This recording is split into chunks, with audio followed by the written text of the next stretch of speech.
Bazı kabuslar yalnızca geceleri değil, gündüz vakti evinizin ortasında başlar. Bazı illetler vardır ki 40 gün boyunca kapınızın eşiğinde bekler. Annenin nefesini, bebeğin soluğunu ister ve güven sandığımız yuva bir anda bir tuzağa dönüşür. Bugün anlatacağımız hikayede korkunun en yakınınızdan geldiğini göreceksiniz. Ben gazeteci yazar Mehtap Erel. Bugün sizi Adana'dan Münih'e uzanan ve kuşaktan kuşağa aktarılan bir karanlıkla tanıştıracağım. Bir loğusa annenin bebeğini korumak için verdiği ölüm kalım mücadelesini dinleyeceksiniz. Ve göreceksiniz ki halk inanışlarında anlatılan al karısı sadece efsanelerde kalmamış.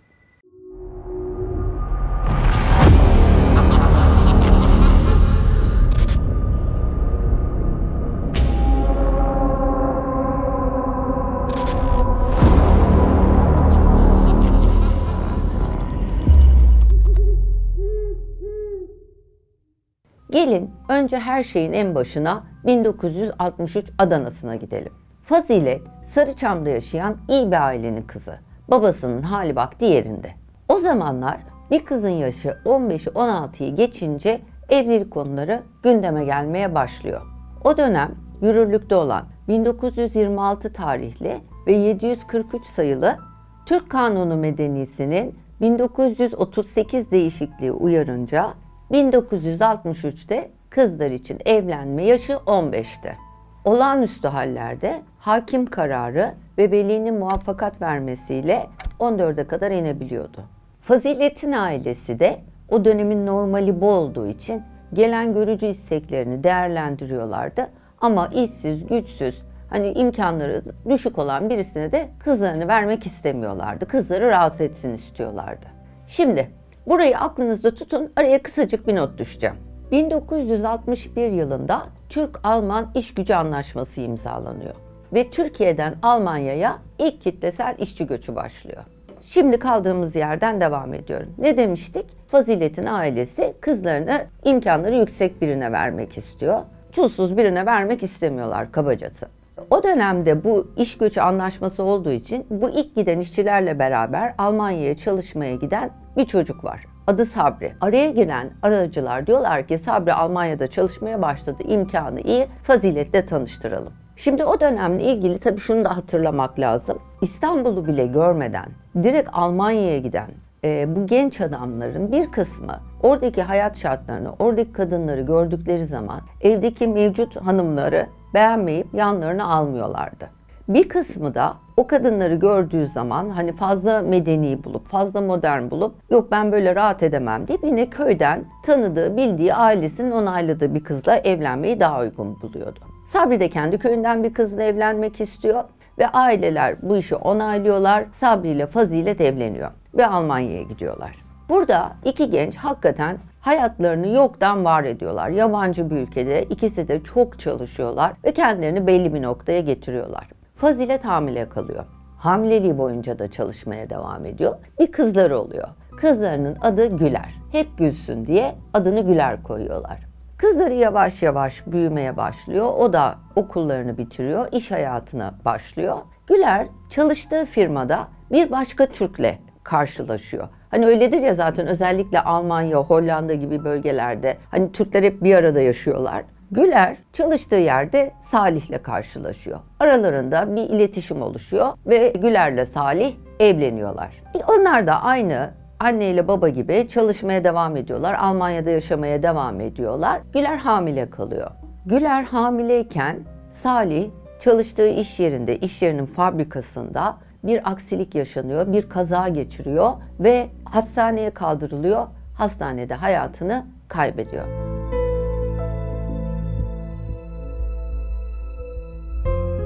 Tabii şimdi Almanya'dasınız, Allah korusun eşinizi kaybetmişsiniz, siz de hamilesiniz. Ne yapıyor? Güler tabii ki bu süreci geçirebilmek için, yeni bir düzen kurabilmek için annesiyle babasının yanına gidiyor. Güler de doğum yapıyor, onun da bir kızı oluyor, adını Seda koyuyorlar. Güler tekrar Seda'yı anneanneye bırakıyor. Hala annesiyle babasıyla kalıyor ve çalışmaya geri dönüyor.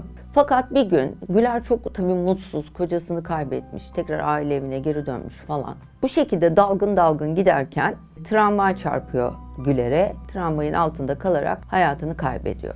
Şimdi bu tatsız olayı bu şekilde anlattığımız zaman büyük ihtimalle büyük çoğunluğumuz Güler'in ne kadar şanssız bir kadın olduğunu düşünecek. Ama aslında bu hikayede esas şanssız olan maalesef Fazilet Hanım.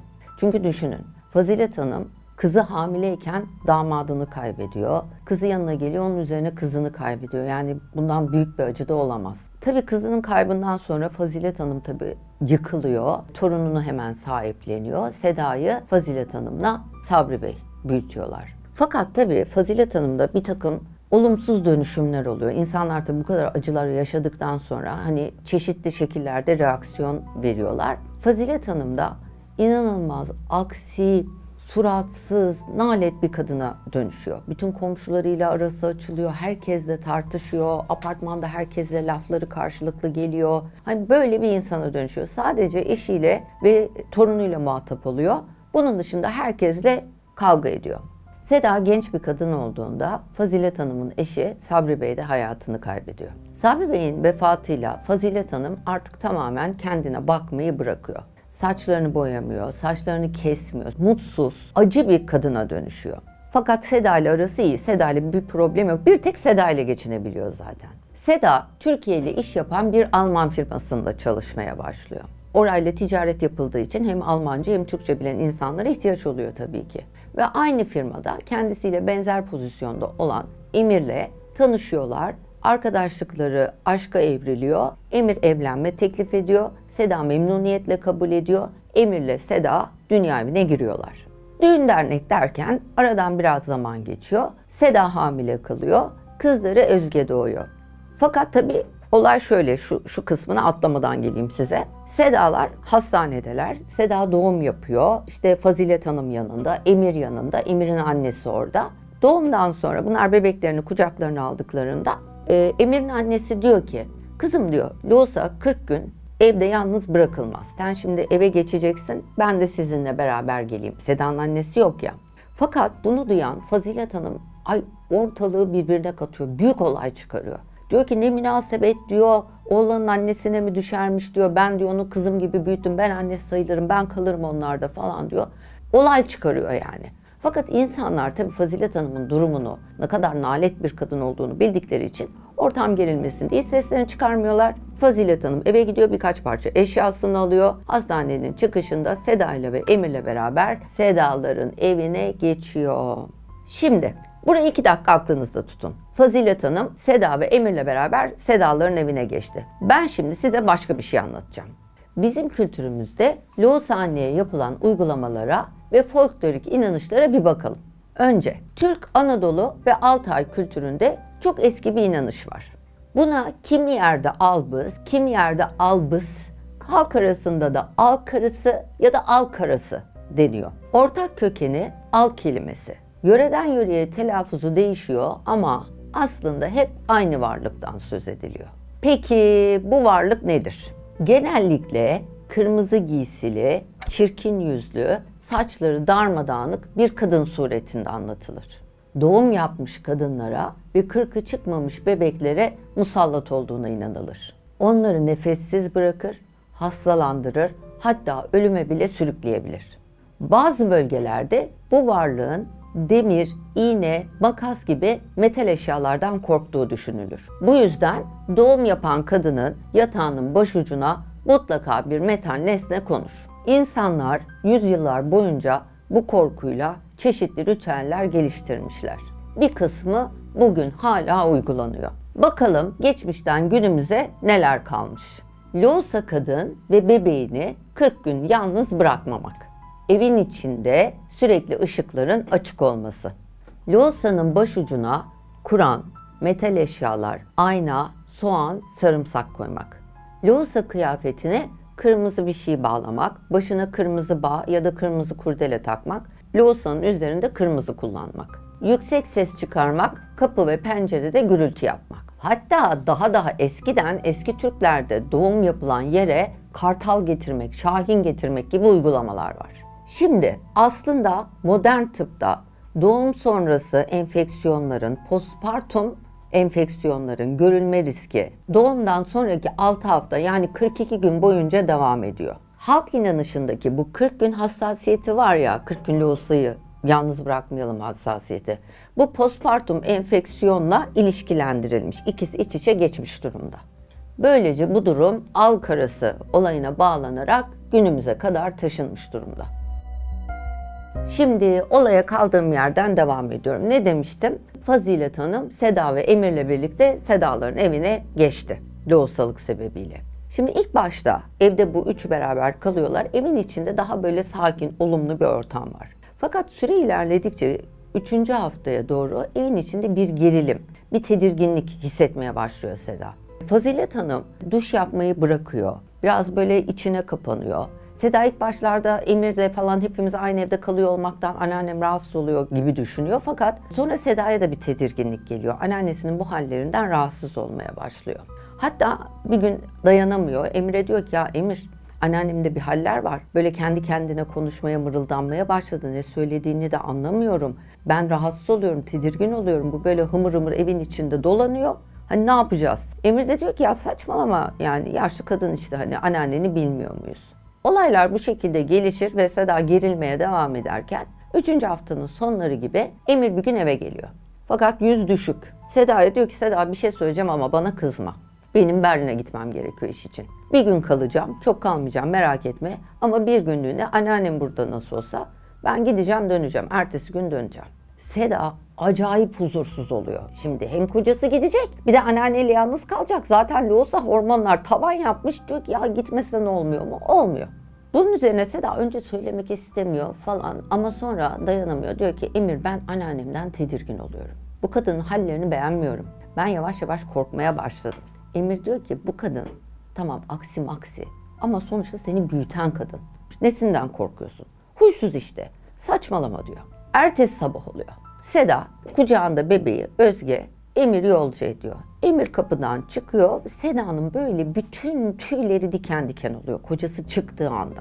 Kapıyı kapatıyor, arkasını dönüyor. Anneannesini Seda'ya arkası dönük bir şekilde görüyor. Fakat görüntü çok rahatsız edici. Kadın şişman, kilo almış, arkası dönük, böyle duruyor. Böyle başını aşağıya düşürmüş durumda. Kolları iki yanından böyle sarkmış ama hani böyle kavgaya girecekmiş gibi böyle kolları iki yanından sarkmış ve bacakları da ayrık, açık bir şekilde öyle duruyor. Şimdi Seda anneannesine bakıyor. Şimdi normalde çok sevdiğim insan anneannesi. Kızı o büyütmüş. Fakat Seda'nın içindeki duygu bu kadın sanki anneannesi değilmiş. Başka birisiymiş gibi. Seda'da bir huylanma, bir rahatsız olma, bir hoşlanmama halleri var. Hatta ensesinden çıkan bu kilodan kaynaklı kambur falan kilosu. Hatta böyle elbisesinin arkası böyle hafif kalçasının üstüne toplanmış. Bu görüntüler falan Seda'ya acayip itici geliyor. Böyle tiksinerek bakıyor. Kendine de kızıyor niye böyle hissediyorum diye ama kendine mani olamıyor. Seda anneannesine anneanne diyor. Kadından böyle homur homur mırıl mırıl bir sesler geliyor. Ne söylediği de anlaşılmıyor. Seda tabii annelik içgüdüsü bebeğine sıpsıkı sarılıyor. Diyor ki anneanne biz yatmaya gidiyoruz. Sen de ne istiyorsan yap diyor. Bebeğini kaptığı gibi yatak odasına giriyor, kapıyı kilitliyor. Seda yatağın üstüne çıkıyor, bebeğini emzirmeye başlıyor. Bebeğini emzirirken odanın dışından anneannesinin ayak seslerini duyuyor. Fakat bu böyle pıtır pıtır pıtır pıtır pıtır böyle hızlı. Şimdi anneanne yaşlı ve kilolu bir kadın. Bu kadar hızlı hareket edecek durumu yok. Fakat acayip hızlı ayak sesleri duyuyor kapının dışından. Ve çok rahatsız oluyor. Ya diyor ne yapıyor bu dışarıda falan. Fakat tabii biliyorsunuz emziren anne yorulur. Bayağı bir enerjisi çekilir. Bebek de uyumaya başlayınca yatağının yanına koyduğu bebek yatağına bebeğini yatırıyor. Seda da oturduğu yerde şöyle üstüne bir örtü alıyor, uyumaya başlıyor. Aradan biraz zaman geçiyor. Seda uyanıyor. Ne olur annelikte uyandığınız zaman ilk dönüp bebeğe bakarsınız. Klasik. Yani gayri ihtiyari öyle oluyor. Seda kafayı çeviriyor. Bebeğe bakıyor. Bebeğin yatağı sallanıyor. Camdan dışarı bakıyor. Hala gündüz. Gece değil. Daha hala günün içindeler. Sonra tekrar bebeğe doğru dönüyor. O anda yatak odasının kapısının açık olduğunu fark ediyor. Fakat kilitlemişti odaya girdiğinde. Hemen yerinden fırlıyor. Bebeğin yatağına bakıyor. Bebek yok. Seda bunun üzerine hışımla odadan dışarı çıkıyor. Odadan çıkıp koridordan giderken içeriden mutfaktan salona doğru anneannesinin ayak seslerini duyuyor. Fakat yine aynı böyle hızlı hızlı tıkır tıkır tıkır tıkır böyle salona gidiyor. Seda hemen hışımla salona gidiyor. Bir bakıyor anneannesi yine aynı şekilde Seda'ya arkası dönük salonun diğer ucunda, kolları iki yanından sallanmış fakat sadece dirseklerine kadar görebiliyor bu sefer. Bacakları iki yanından açık şu şekilde duruyor. Şimdi dirseklerine kadar gördüğü için anlıyor ki kucağında bir şey tutuyor ve bu bebeği. Kadının ani bir hareket yapmasından tedirgin olduğu için, çünkü iyice artık anneannemde kafa gidiyor diye düşünmeye başlıyor Seda. Anneannesinin ani bir hareket yapmasından tedirgin olarak yavaşça anneannesine yaklaşıyor. Diyor ki anneanne bebeği alabilir miyim? Anneannesi böyle sert bir şekilde Seda'ya arkasını dönüyor. Seda da nasıl böyle artık iyice gerilmiş durumda. Diyor ki anneanne bebeği alabilir miyim? Hani emzireceğim tekrar falan. Anneanne kucağında bebek Özge, bütün bedeni bu tarafa dönmüş şekilde fakat anormal bir şekilde kafası Seda'ya dönüyor ve inanılmaz bir kızgınlıkla, inanılmaz bir öfkeyle gözleri alev alev Seda'ya bakıyor. Seda anneannesinin dönmesiyle kucağında bebeğini görüyor anneannenin. Anneanne saçından çektiği bir tomar saçı bebeğin ağzına tepmiş. Bebek yutkunmaya çalışıyor, yutkunamıyor, nefes almaya çalışıyor, alamıyor, boğulmak üzere. Şimdi Seda bunu görünce tabii şok oluyor. Hemen ellerini araya sokup anneannesinden bebeğini almaya çalışıyor. Fakat kadın kendinden beklenmeyecek bir şekilde güçlü, sanki böyle erkek kuvveti gelmiş gibi bebeği bırakmıyor. Seda bir şekilde anneannesini itekleyip bebeği kucağına zorla alıyor. Fakat kadın o kadar sağlam ve güçlü duruyor ki yerinde tuhaf bir şekilde kaya gibi yerinden oynamıyor. Seda bebeği aldığı gibi, kucakladığı gibi salondan çıkıyor. Cep telefonunu bulacak, kayınvalidesini falan çağıracak panik içinde. Yatak odasına doğru ilerlemeye başlıyor. Çünkü en son oradan çıktı ya, yatak odasında bırakmış olabilirim diye. Fakat heyecandan, öfkeden, stresten böyle nefes nefese. Yatak odasına giriyor bebeğiyle. İçeri girip şöyle bakındığı arada büyük bir gürültüyle yatak odasının kapısı kapanıyor. Seda ne oluyor diye arkasını dönmesiyle beraber anneannesiyle yatak odasında yalnız kaldığını görüyor.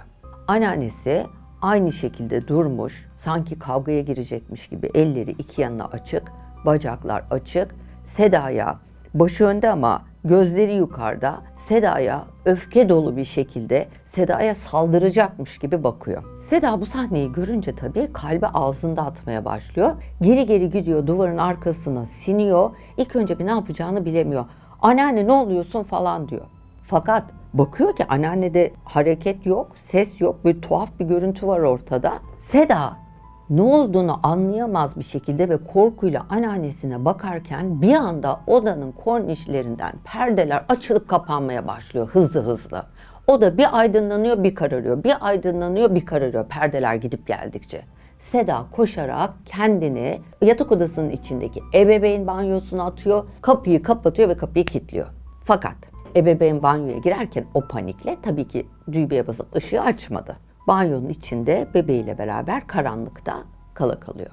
Şimdi Seda banyoda. Sırtı kapıya dönük, kapıya yaslanmış bir şekilde, kapı kilitli. O hızlı hızlı tıkır tıkır tıkır tıkır tıkır ayak sesleri banyonun önüne geliyor. Seda ile anneannesinin arasında, anneannesi gibi görünen bu kadının arasında sadece bir banyo kapısı var. Seda bütün gücüyle kucağında bebeği kapıya doğru sırtını yaslıyor. Hani açılamasın diye. Dışarıda yaşlı kadın ilk önce yavaş yavaş ışığı açıp kapamaya başlıyor. Çıt çıt, çıt çıt. Banyonun içi bir aydınlanıyor, bir kararıyor. Ve bu hızlanmaya başlıyor. Kadın sürekli ışıkları bir açıyor, bir kapatıyor, bir açıyor, bir kapatıyor. Tabii Seda bir önünü görüyor, bir göremiyor. Bir görüyor, bir göremiyor. İyice sersemliyor olduğu yerde ve ağlamaya başlıyor. Seda ağlamaya başlayınca dışarıdaki yaşlı kadın sanki bundan iyice güç almış gibi banyonun kapısını ittirmeye, tekmelemeye, yumruklamaya başlıyor. Kapı yerinden oynuyor resmen. Böyle açılıyor, açılacak gibi. Kapı yerinden oynuyor resmen. Böyle Seda oradan yaslanıyor, yaşlı kadın bu taraftan ittiriyor. Bu esnada Seda bağırmak istiyor, yardım istemek, çığlık atmak istiyor. Fakat olduğu yerde sanki paralize olmuş gibi ne sesi çıkıyor, ne bağırabiliyor, ne çığlık atabiliyor, ne doğru düzgün nefes alabiliyor. Böyle içine içine boğuluyor kızcağız.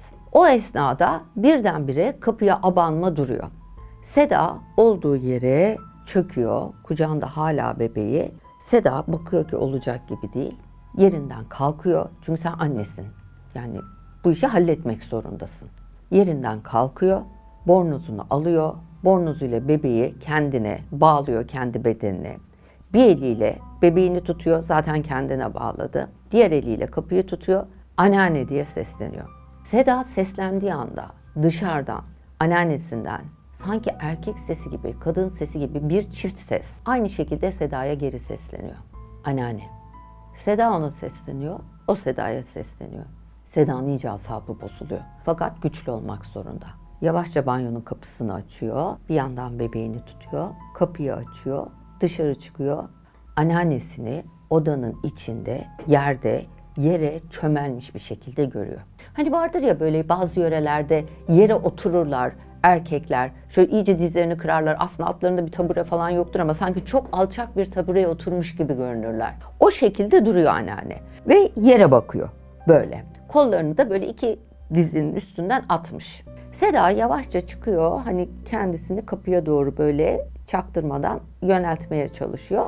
Kapının kolunu tutuyor, kapı açılmıyor.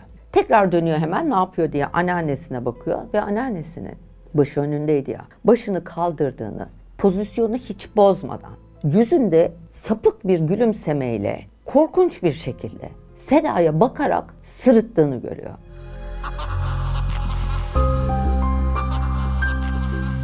Seda diyor ki anneanne ne oluyor, ne yapıyorsun, korkuyorum, yapma, kendine gel diyor. Kadın aynı şekilde sırıtmaya devam ediyor. Seda kapıyı açmaya çalışıyor, açamıyor. Anneannesine dönüyor. Şöyle bir sahne görüyor. Yaşlı kadın elini ağzının içine sokuyor. Sanki elini boğazına kadar indiriyor. Oradan dışarı bir şey çıkartıyor. Seda'ya gösteriyor. Yatak odasının anahtarı. Seda bunu görünce korkuyla, panikle anneanne diyor. Yaşlı kadın Seda'ya şöyle diyor. Anneanne gitti. Seda donmuş bir şekilde yaşlı kadına bakıyor. Kadın elindeki anahtarı, metal anahtarı sert sert yerdeki parkeye vurmaya başlıyor. Sanki bir şey çakıyor gibi ve gittikçe hızlanarak, gittikçe sertleşerek. Öyle ki Seda ne yapıyor bu kadın diye bakarken parkedeki küçük küçük anahtar vurdukça göçmeleri, çatlamaları görüyor. O kadar sert vuruyor. O esnada mucizevi bir şekilde artık Allah mı yardım ediyor? Yatak odasının kapısı açılıyor. Seda kendini bebeğiyle beraber koridora atıyor. Koşarak evin kapısına doğru giderken yaşlı kadın da yerinden kalkıyor. Seda'nın arkasından koşmaya başlıyor ve o kadar hızlı ayak sesleri geliyor ki Seda'yı yakalamak üzere.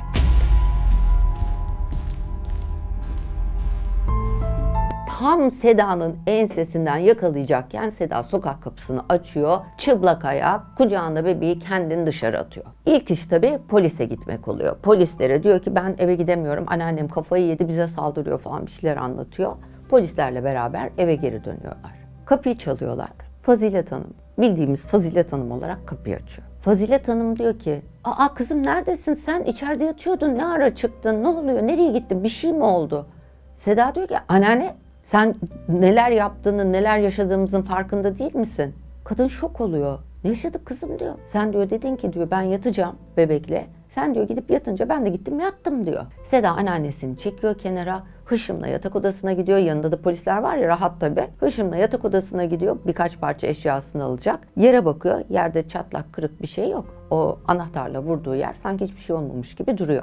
Fakat Seda tabii acayip korktuğu için hiçbir şekilde anneannesiyle artık yalnız kalamayacağı için bebeğinin kendinin eşyalarını hazır polisler oradayken topluyor. Biz diyor bir süre kayınvalidemlerde kalacağız. Toparlandığı gibi Emir'in annesinin evine gidiyor.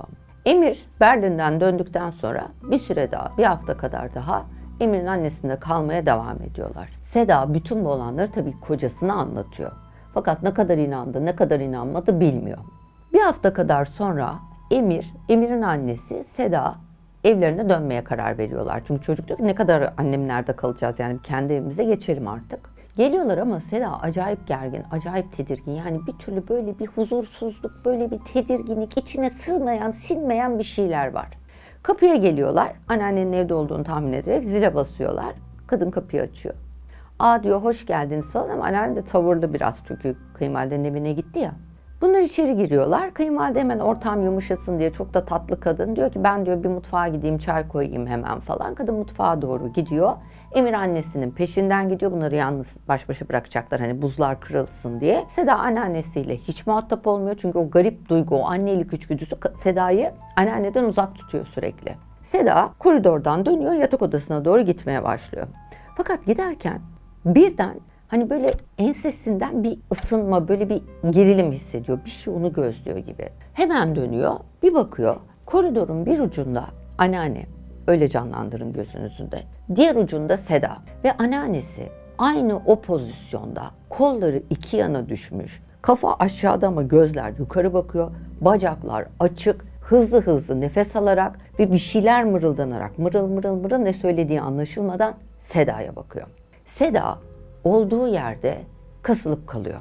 Bağırmak istiyor, Emir'i çağırmak istiyor. Ağzını açıyor, ses çıkmıyor. Çığlık atmak istiyor, sesini çıkartamıyor. Böyle boğaz düğüm düğüm. Nefes alamıyor, böyle boğulacak gibi oluyor. Yaşlı kadın homurdana mırıldana, ne söylediği anlaşılmadan ama dudakları çok hızlı hareket ediyor. Seda'ya doğru yaklaşmaya başlıyor. Seda sımsıkı bir şekilde kasılmışken birdenbire bütün vücudu çözülüyor. Tekrar böyle hareket edebilir gibi, o felç hali geçmiş gibi oluyor. Koşarak mutfağa doğru giderken mutfaktan çığlıklar, gürültüler, patırtılar, bir sesler geliyor. Seda mutfağa giriyor. Ne oluyor diyor. Emir yanıma gel diyor. Emir diyor ki bir dakika dur. Annem kendini yaktı. Emir anlatıyor. Şöyle anlatıyor.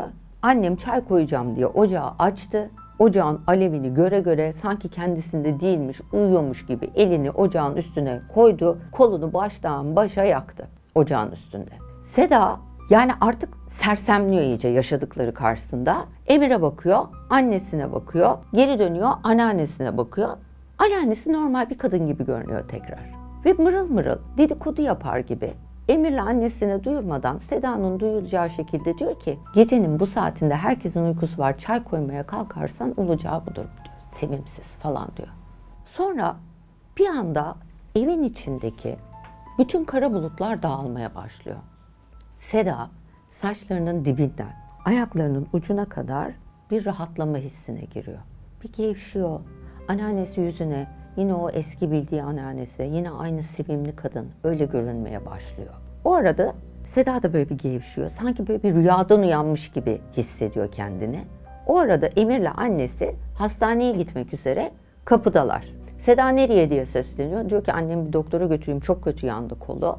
Sonra anneanne dedi ya gecenin bu saatinde çay koymaya kalkarsa olacaklar budur diye.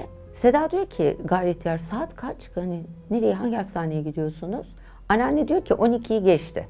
Anneanne 12'yi geçti deyince Emir'in annesi birden kolundaki yanığı unutuyor. Heyecanla dönüyor, diyor ki ertesi güne geçtik. Görüyor musun Seda, senin 40'ın doldu. 40 gününü tamamladık bak lohusalıkta diyor. Şimdi Seda da bir anda böyle kafa çalışmaya başlıyor. Hep duyduğu sağdan soldan hikayelerden, halk arasında al basması, lohusa basması, al karısı, al bız ne varsa hepsi Seda'ya geliyor. Diyor ki ben al karısı oldum. İçinden diyor tabii bunu. Bundan sonra hayatları normalleşiyor. Seda başına gelenleri bütün kız arkadaşlarına anlatıyor. Bir kısmı inanıyor, bir kısmı inanmıyor. Ama Seda ne yaşadığını kendisi çok iyi biliyor. Al karısının gölgesi Lohusa'nın 40 günü boyunca dolaşır. Annenin yastığının ucunda, bebeğin nefesinin üzerinde bekler. Gözünüzü kapattığınız anda yanı başınızda fısıldar. Ve 40 gün boyunca ne uyur ne de beklemekten vazgeçer. Unutmayın, gerçek sandığınız dünya göründüğünden çok daha karanlık olabilir. Bazen en büyük tehlike kapınızı çalan bir yabancıdan değil, kendi kanınızdan, kendi evinizin içinden yükselir.